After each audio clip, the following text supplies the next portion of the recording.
Hey, tu vas bien? Début du jour 5 du jeûne. Franchement, aujourd'hui, je me sens bien. J'ai fait une putain de nuit de sommeil. J'ai dû dormir 10 heures facile. Je me suis réveillé un petit peu, mais dans l'ensemble, je me sens vraiment bien. Beaucoup moins de maux de tête que les premiers jours. Je me sens aussi plus léger. Et aujourd'hui, je voulais te parler de comment on peut se préparer au jeûne. Parce que, bien évidemment, moi je fais un jeûne de 7 jours, mais j'ai déjà fait beaucoup de jeûnes intermittents avant. Et j'ai déjà fait un jeûne de 5 jours aussi. Donc la première réponse c'est ça, c'est comme tout ce qu'on veut faire dans la vie, il faut avoir de la progressivité lorsqu'on ne connaît pas.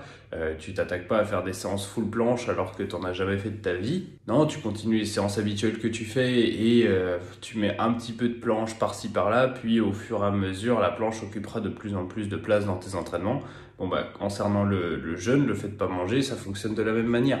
Pour l'habituer, j'ai conseillé à mon ami Mickaël qui fait le jeûne avec moi d'enlever les glucides de sa diète, ou du moins quasiment les enlever, quelques semaines avant qu'on commence le jeûne. Donc c'était pas, on stoppe complètement les glucides, bien évidemment il y en avait toujours un petit peu, plutôt sous forme de recharge, donc on va dire il faisait 3-4 jours sans en manger, puis 1 ou 2 jours où il pouvait en manger, et ainsi de suite. Ça rejoint ce que je te racontais dans l'épisode d'hier.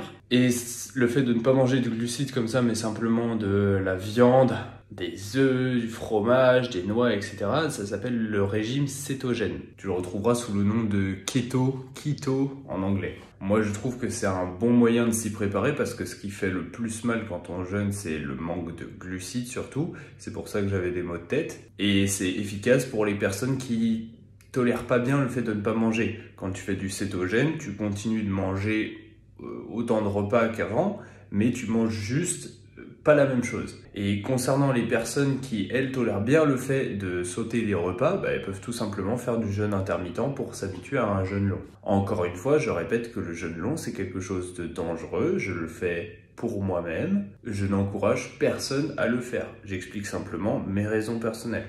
Ensuite, on pourrait se demander, mais est-ce qu'il faut commencer un jeûne progressivement du coup ?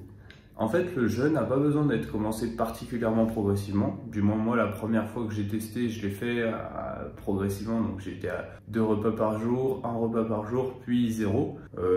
Sincèrement, je n'ai pas observé de grande différence avec là où je suis passé de tout à rien directement. Et puis des autres expériences ou conseils que j'ai pu lire par-ci par-là, on ne recommandait pas forcément d'y aller progressivement. Et éventuellement, ce qui peut être fait de bien, c'est pas forcément de diminuer les repas, mais de faire attention à la nature de ce qu'on mange. Par exemple, pas manger, je sais pas, une giga tartiflette juste avant, manger un truc plutôt léger.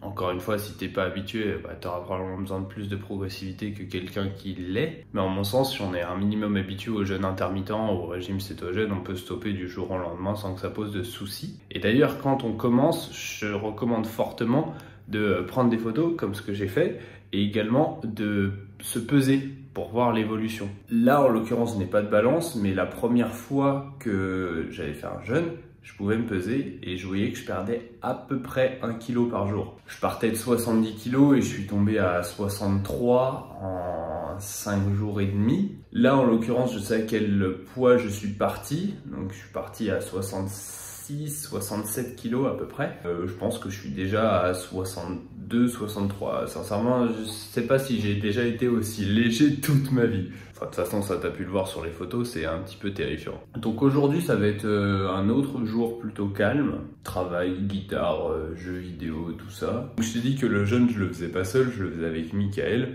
Là, en l'occurrence, on aimerait bien pousser jusqu'à 7 jours de jeûne. Donc comme on a commencé vendredi soir de la semaine dernière, on va arrêter vendredi soir de cette semaine.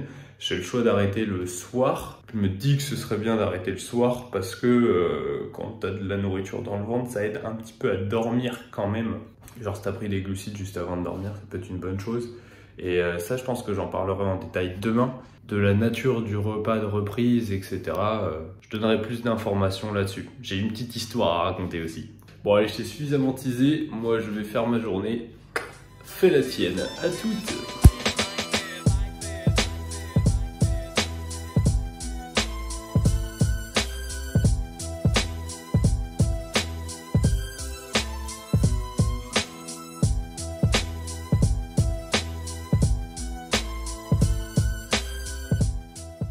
bien, comme tu le vois, j'ai fait un petit peu de sport, je sentais que j'avais besoin de bouger et ça m'a mis bien, ça m'a redonné un petit peu de légèreté.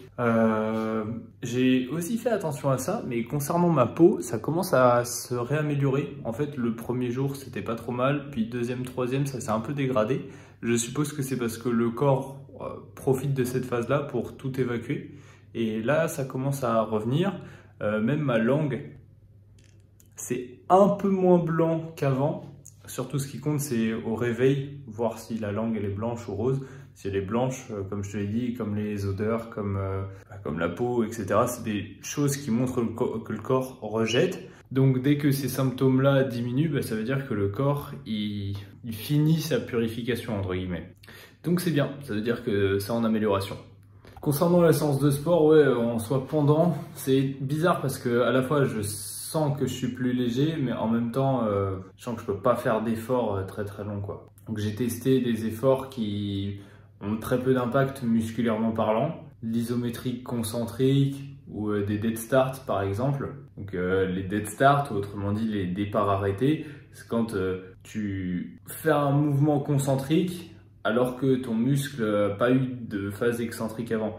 Genre, tu fais une traction c'est dead start, tu contractes juste, tu fais une planche push-up depuis le sol, c'est aussi un dead start. Ça, typiquement, ça crée pas beaucoup de dégâts musculaires, donc j'ai tendance à l'utiliser aussi parfois sur les jours de récupération active pour solliciter le nerveux sans ralentir ma récupération musculaire. Là, comme je suis en jeûne, je sais que la récupération musculaire, elle est proche du néant, donc je me flingue pas les muscles et c'est aussi pour ça que je fais des efforts qui sont courts.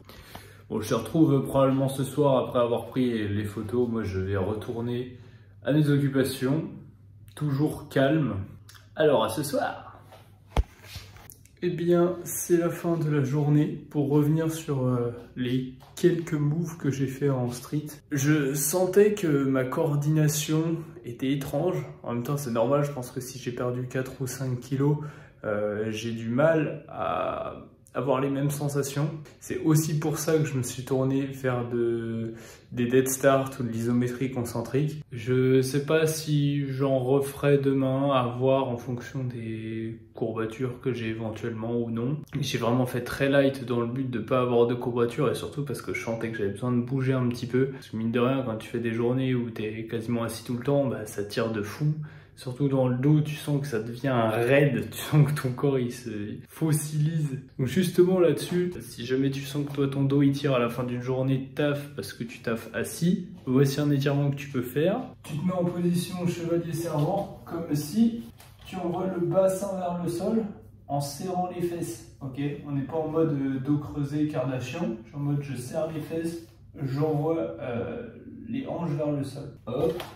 Un petit peu de chaque côté, ça fait du bien, en essayant à fond de contracter les fesses. Et ça étire donc le psoas, le muscle qu'on a devant ici et qui a tendance à se raidir lorsqu'on est assis pendant longtemps. Et si on a les psoas trop raides, c'est le bas du dos qui compense pour nous maintenir debout en fait, quand on se relève. Donc c'est pour ça que pas mal de personnes se coincent le dos en se relevant de la position assise. Donc étirez vos psoas.